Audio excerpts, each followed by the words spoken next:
I attended my son's wedding, and when the bride's father saw me, he quickly turned away as if he'd seen a ghost. My name is Eleanor. I have spent my whole life raising and protecting my only son, Edward. I thought that once he found happiness, my duty would be over. But on the day he married Catherine Beaumont, the daughter of an influential family, I realized that a mother's true battle had only just begun. From the first time Edward introduced me to Catherine, I had a sense of unease. The girl was too perfect, too poised, as if every word, every gesture was calculated. When Edward spoke about his work as an architect, Catherine's eyes lit up with admiration.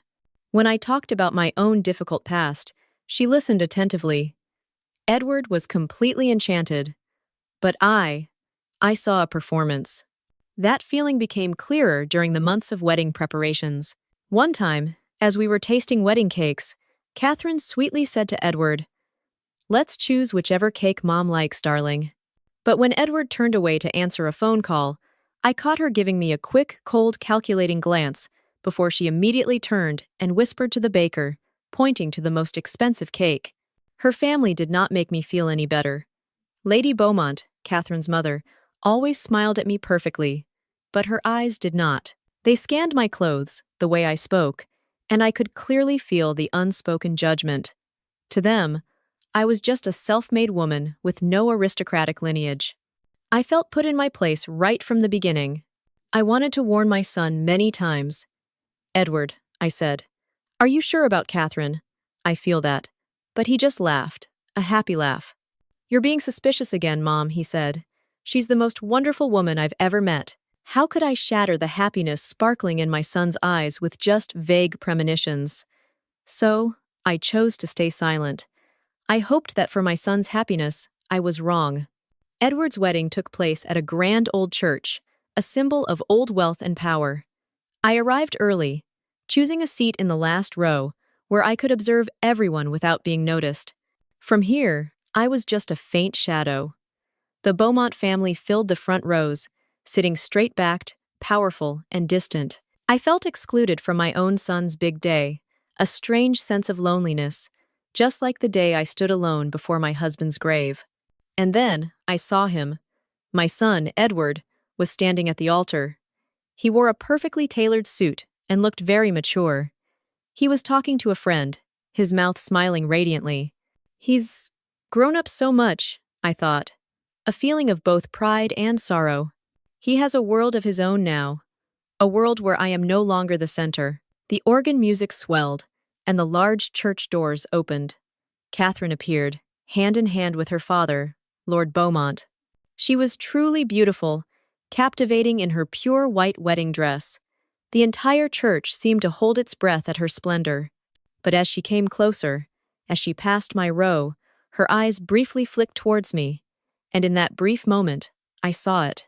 A cold, calculating glance, a look that was almost a warning, before she smiled sweetly again at Edward, who was waiting for her up front. A shiver ran down my spine. My gaze involuntarily swept across the bride's father, and in a moment, my eyes and Lord Beaumont's met. I saw him startle, a fleeting look of recognition in his eyes. He quickly turned away, his face unusually flustered. The past that I had tried to bury for 30 years suddenly came alive, right in that man's eyes. Sitting in the front row, Lady Beaumont did not miss that moment. She turned and stared at me, without a smile, her eyes scrutinizing me, as if assessing a threat. The smoldering doubts I had harbored for so long suddenly flared up, strong and clear. Catherine's eyes, Lord Beaumont's fluster, Lady Beaumont's hostility. It was no coincidence. I knew for certain that this wedding was not as simple as it appeared. Something was happening, something related to my past, and my son was right in the middle of that storm. After the ceremony, all the guests moved to the magnificent Beaumont mansion for the reception. I followed the crowd, the feeling of being out of place growing clearer. The soft classical music, the clinking of champagne glasses, all belonged to a foreign world. I found a quiet corner by a window, but the attention I wanted to avoid found me anyway. Catherine, hand in hand with Edward, approached me.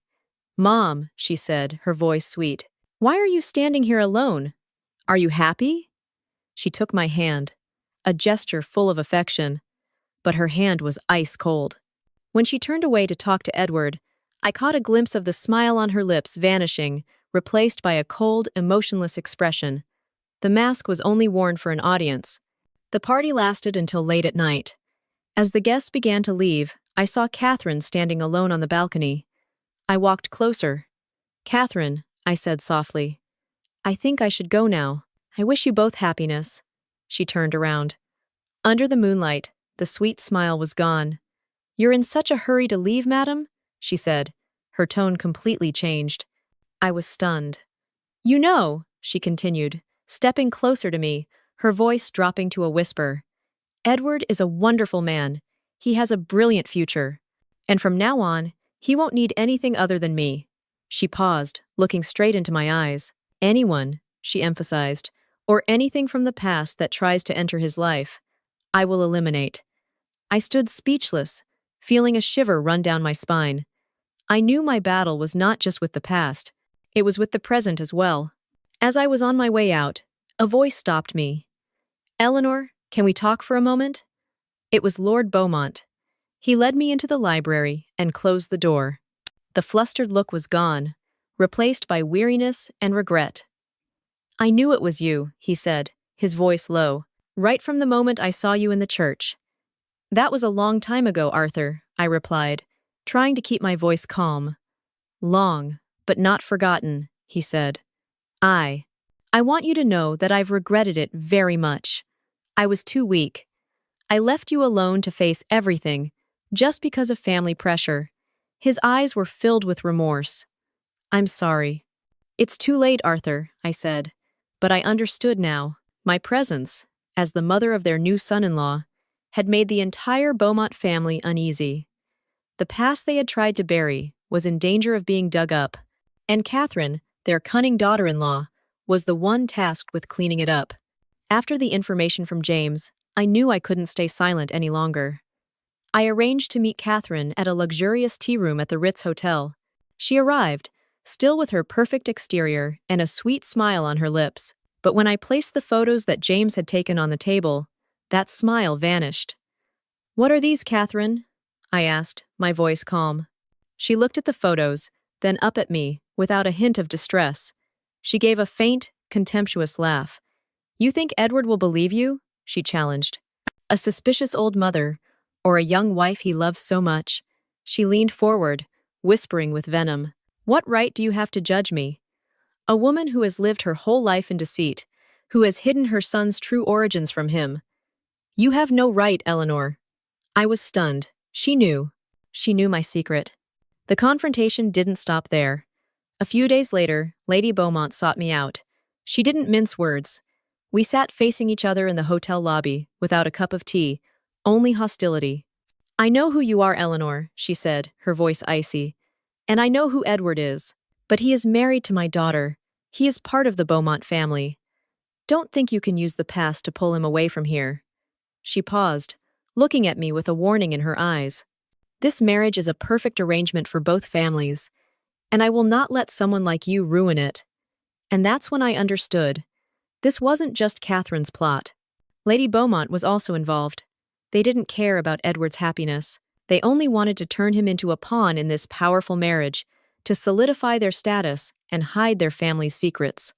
My son was trapped between two ruthless women. I knew my words alone would not be enough. I needed undeniable proof. James worked tirelessly, and finally, he got it. He came to me with a folder of documents. Inside were not just photos of Catherine with her lover. James had also found old gambling debt papers, and most importantly, a recording. It was a recording of a conversation between Catherine and her ex-lover, in which she was negotiating a payment to keep quiet about the past. That evening, I went to see Edward. I didn't say much. I just placed the folder on the table in front of him. He opened it and looked. I watched his face change from curiosity to bewilderment, then to shock and hurt as he listened to the recording. But then, something I didn't expect happened. After the initial shock, he looked up at me, and in his eyes, there was no gratitude, there was anger. "What are you doing?" he roared, his voice trembling. "Are you trying to destroy my happiness?" You never liked her. You're just trying to find a way to break us up." The pain was like a knife in my heart.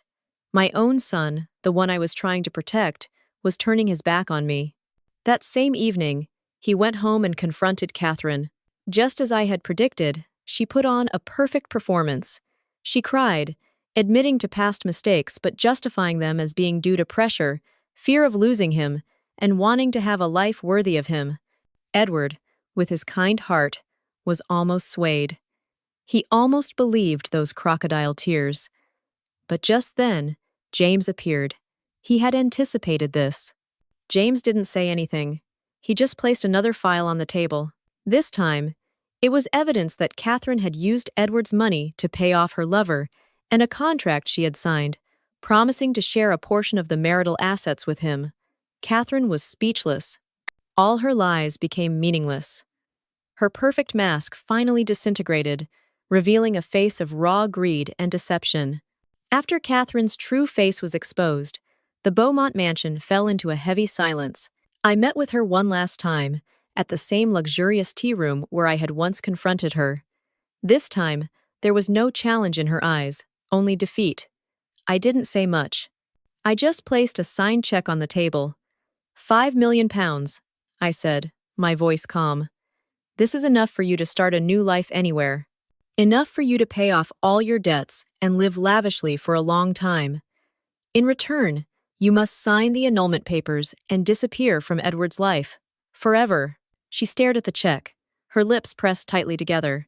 Greed and hatred were warring in her eyes. She knew this was her only way out, an escape bought with money. She took the check, but before she left, she leaned close to me, hissing in a whisper like a snake. You think you've won? One day, when Edward is lonely, he will remember me, and he will hate you for taking his only love away from him. I didn't answer. I just sat there, watching her turn and walk away, her once proud figure now looking so pathetic. A few days later, Lord Beaumont sought me out again, this time in a quiet park. He looked 10 years older. "Eleanor," he said, his voice full of regret. "I know everything about Catherine. The girl. She's just like her mother. I'm truly sorry for everything. For our past, and for the present." He looked at me, his eyes holding a fragile hope. Let me make it up to you. We can." I looked at him, the man I had once loved, who had abandoned me for status. "What I need now isn't your compensation, Arthur," I gently interrupted. "The past is in the past. What I need is for my son to be free, to escape the web of lies that your family created. And that, only I can do." Finally, Edward had to face the truth. I saw him sitting alone in the empty living room of the temporary apartment he had rented, silently signing the annulment papers. The performance was truly over. Around him were cardboard boxes, ready for a move, a new beginning. He looked up at me, his eyes red. I was blind, Mom. I didn't believe you. I walked over and placed my hand on his shoulder, not letting him finish the sentence. "It's okay, my son. It's all over." He stood up and hugged me tightly, like a child seeking a safe refuge. "But at least," he whispered, his voice breaking, "I still have you, Mom." In that moment, I knew that all my sacrifices, all the pain I had endured, were worth it. I had saved my son. That night, I looked out the window and saw a taxi parked in the distance.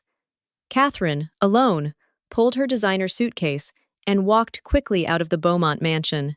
Under the pale yellow streetlights, I caught a glimpse of her turning her head to look back at the house one last time. Her eyes no longer held fear, but burned with a cold fire of hatred.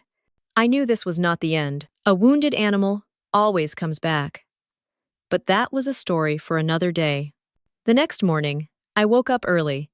I went out onto the porch, breathing in the fresh morning air.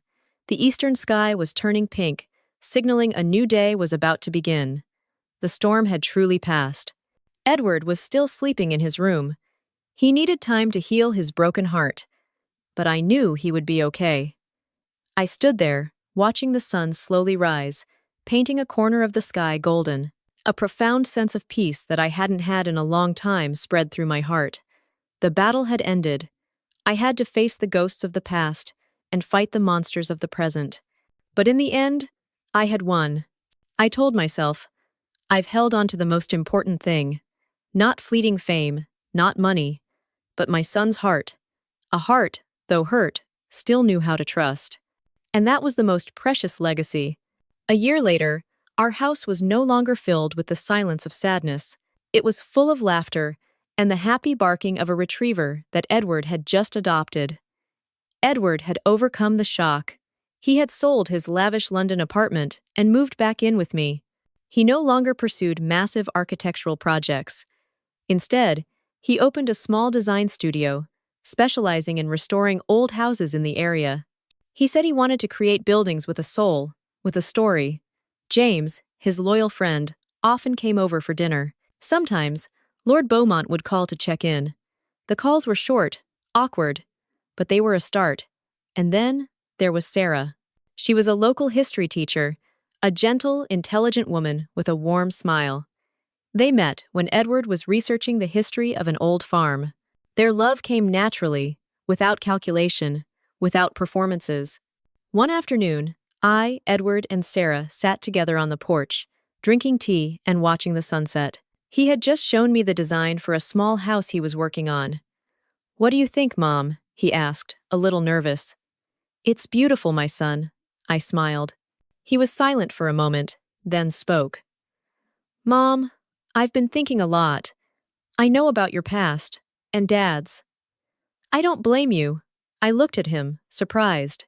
"You did what you had to do to protect me," he continued, his hand gently taking Sarah's. "And I will never forget that. Thank you, Mom." I took his hand. "Thank you too, Edward, for giving me a second chance." Sarah smiled at me, a sincere smile. "Thank you," she said, "for raising such a wonderful man." We sat there, in peaceful silence, watching the sun slowly set. The past was still there. The scars would never fully heal. But we had learned to live with it, and we had a future. A future built on truth, forgiveness, and a heart that had learned to trust and love again.